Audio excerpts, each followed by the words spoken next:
Hi, it's Kelly here with Move Redmond, and we're doing Candidate Ride Along. Can you please introduce yourself, let us know what position you're running for, and why you chose to run? Absolutely. My name is Osman Salahuddin. I am running for state representative for the 48th Legislative District to hold my seat. And I'm really passionate about serving the residents of my community. This is the community that I've grown up in. And I want to make sure that we're putting our best foot forward, not just as a community here on the east side, Redmond, Bellevue, Kirkland, and the Points communities, but really ensuring that we are leaders regionally, whether it's in transit, housing, healthcare, education. At the state level, we have a lot of priorities, and I want to ensure that everyone has the opportunity, the resources, and the services to thrive. Awesome, thank you so much.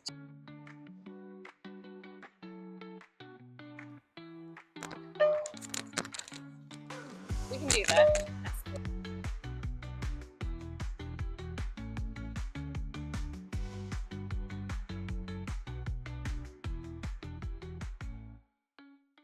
What's your favorite way to get around and why? My favorite way to get around is definitely walking. I think we have some amazing trails. We have some amazing infrastructure and sidewalks in Redmond and on the east side that make walkability really easy. Also, having lived in New York, really passionate about that. But the light rail, what we're on right now, is from Redmond to South Bellevue, an incredible opportunity for us to move quickly in a region where we are landlocked by traffic. Yeah, absolutely. So transportation intersects with a lot of other issues like climate, access to economic opportunity, and housing. What's one issue that you really care about and how you see it intersecting with transportation? You hit the nail on the head right there. Housing is one of my top priorities. I think everyone deserves to have a roof over their heads, and when we build smart infrastructure, smart housing across our region, our state this year passed a transit-oriented development bill. The cities of Redmond and Bellevue have already been working in this regard, and I truly believe that once we have housing supply and specifically affordable housing, we can achieve a lot of the solutions that our region demands, whether it's safe transit, infrastructure opportunities, making sure that folks have access to food and safe, clean parks, making sure that we have the trail system that we truly deserve. It all depends on housing. Yeah. So the state transportation budget last year was really tough with a lot of different budget cuts being required. It's not a budget year this year, but what are your biggest transportation priorities for locally for the 48th legislative district and then statewide?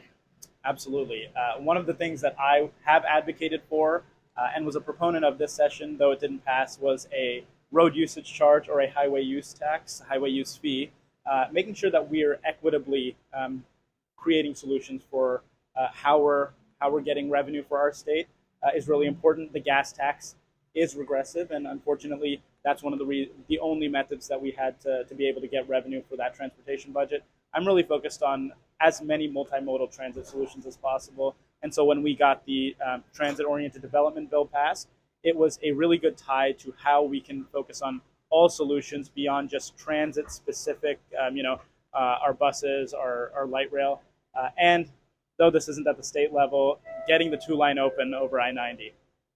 Yeah, we're all excited about that here. So in 2024, Washington State had 624 fatal crashes, and in King County alone, we lost 152 lives on our streets and had 848 serious injuries to motor vehicle crashes. What do you think has the biggest impact in making our streets safer? I think one, education is going to be really important. We have to make sure that our community members know that when there's a speed limit or when there are, protected turns, that they need to be able to follow those rules to make sure that those laws to make sure that we're keeping our community members safe. Lighting infrastructure, that's really important for me. But ultimately, we have to create multimodal solutions that truly keep people in mind. We've been building a lot for the vehicles, for cars and single occupancy vehicles. But when we're building our trail connections, for example, East Trail, we're creating solutions that, keep people away from the cars. We're creating opportunities for protected bike lanes and buffers so that people and bikers, cyclists, and pedestrians aren't at risk of getting hit. I think, in my time serving on the board of the Transportation Choices Coalition, we've talked a lot about how we can create more solutions for safety. And once we do that, integrating partnerships all across the region, we can truly create a solution, a transit solution that everyone wants to participate in. Yeah. So Move Redmond is a transportation management association, and one of our roles is helping large employers with their commute to production programs. We have been looking at expanding commute to production to more folks. We have looked into reducing the 6 to 9 a.m. and year round qualifications. We found that commute to production affected employees often are making a significantly higher AMI over the average folks in our community. And so we're really hoping that we could push a bill that would bring more commute support to more people across Washington state. Is this something you might consider supporting? Why or why not?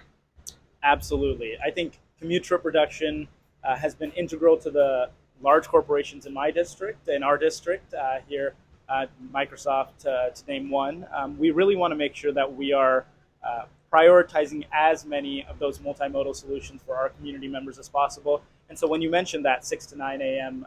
Time slot of people not getting service in the way that they should, we have to make sure that as a state and as communities and local jurisdictions, we are creating those solutions that incentivize our residents to be able to, basically reduce the carbon emissions that they're taking on their trips. So I would absolutely love to support and hopefully champion this bill in the legislature. Awesome. Great. Thank you so much. So we wanted to give you a chance to just talk about any of the other kind of priorities that you have and things that you would like to make happen while you're in office. Absolutely. I have a lot of priorities. I have a lot of goals because this is what I'm hearing from our residents here in the 48th Legislative District. One of the biggest is what we're seeing with immigration. We have seen a lot of difficult situations coming from the federal government, and ensuring that we are here as a state and as local jurisdictions for our community members is going to be one of my top priorities, whether it's finding funding resources, giving solutions by form of resources to our local nonprofit organizations. We just have to show our community that we're here for them. Second, and one of my top priorities, is youth engagement, making sure that youth are as involved as possible in the civic process. And that includes a lot of what they're sharing with me: gun violence prevention and behavioral health resources. So those are two of my top priorities, and I'm really excited to continue working on those. All right. Well, thank you so much for taking the time to talk to us today. And I hope you have a wonderful rest of your day. Thank you.